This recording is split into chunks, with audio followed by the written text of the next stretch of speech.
महाराष्ट्र राज्य महाविद्यालयीन शिक्षकेतर कर्मचारी महासंघाच्या वतीने कर्मचाऱ्यांच्या विरोधात जाऊन जो अन्यायकारक निर्णय घेतला आहे तो त्वरित रद्द करावा या मागणीकरिता राज्यभर आमरण उपोषण सुरू केलं आहे। याबाबत अधिक असे की 7 डिसेंबर 2018चा शिक्षकेतर कर्मचाऱ्यांच्या बाबतीत घेतलेला शासन निर्णय रद्द करण्याची मागणी संबंधित खात्याच्या मंत्र्यांनी मान्य न केल्याने अशासकीय महाविद्यालयीन शिक्षकेतर कर्मचारी संघाच्या वार्षिक अधिवेशनात हा निर्णय रद्द करण्याबाबत राज्यपालांना पत्र देण्यात आले। मात्र राज्यपालांनीही कुठलाही निर्णय न घेतल्याने कर्मचाऱ्यांमध्ये असंतोषाची भावना निर्माण झाली आहे। त्यामुळे दिनांक 16 फेब्रुवारी 2019 रोजी बीड येथे झालेल्या महासंघाच्या बैठकीत बेमुदत संपावर जाण्याचा निर्णय घेण्यात आला आहे। या संपात कोपरगाव तालुक्यातील कर्मचाऱ्यांनी सहभाग घेतला असून याविषयी संदीप नवले व राजेंद्र लवांडे यांनी अधिक सांगितले आहे। महाविद्यालयीन शिक्षकेतर महासंघाने गेल्या 5 मार्चपासून 7/12 आणि 16/2च्या ह्या अन्यायकारक शासनाच्या निर्णयाविरुद्ध संप पुकारलेला आहे।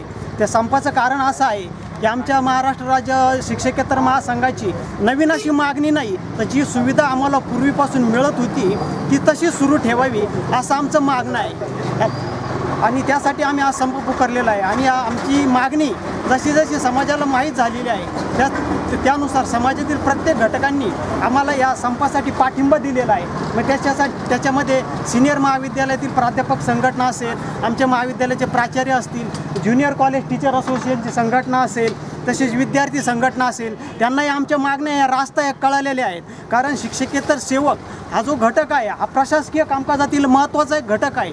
त्या प्रशासकीय कामकाजाचा तो आत्मा आहे, हे शासनाने लक्षात घ्यावं। गेल्या 3 दिवसापासून महाविद्यालयाचं संपूर्ण महाराष्ट्रातील महाविद्यालयाचं कामकाज ठप्प आहे आणि आज 3 दिवस झाले सर्व कामकाज बंद आहे। आज एक 3-3 मिनिट विद्यार्थ्यांसाठी महत्त्वाचं आहे आणि संपूर्ण महाराष्ट्रामध्ये हा संप सुरू आहे। त्याच्यामुळे विद्यार्थ्यांचं पण खूप नुकसान होत आहे। प्रशासकीय कामकाज ठप्प झालेलं आहे आणि त्याच्यात हा परीक्षेचा सीझन आहे।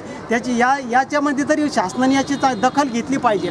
आम्ही सर्वजण या ठिकाणी आज आमचे जिल्हाध्यक्ष गोसावी सर आहे यांच्या मार्गदर्शनानुसार आणि आमचे जे महाराष्ट्र राज्याच्या संघटनेचे जे प्रमुख आहेत RB सिंह यांच्या सिंहगर्जनेनुसार आम्ही आज या ठिकाणी उपस्थित आहे आणि आमची अशी विनंती आहे की शासनाने याची आमची वेळेत दखल घ्यावी आणि हा संप लवकरात लवकर मिटावा अशी आमची अपेक्षा आहे। शिक्षकेतर कर्मचारी संघटनेने त्यांच्या कालबद्ध पदोन्नतीसाठी जो काय हा बेमुदत संप पुकारलेला आहे 12 वर्ष 24 वर्ष, तर यासाठी आमच्या पुणे विद्यापीठ व महाविद्यालयीन अध्यापक संघटनेचा यांना सशर्त पाठिंबा आहे।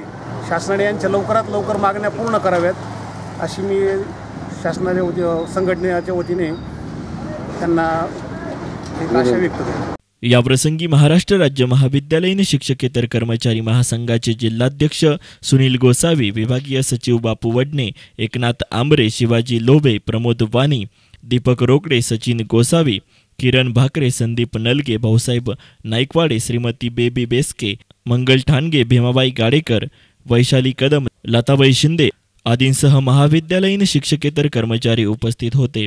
News reporter Yusuf Rangrez, AS9 media, Kopargaon.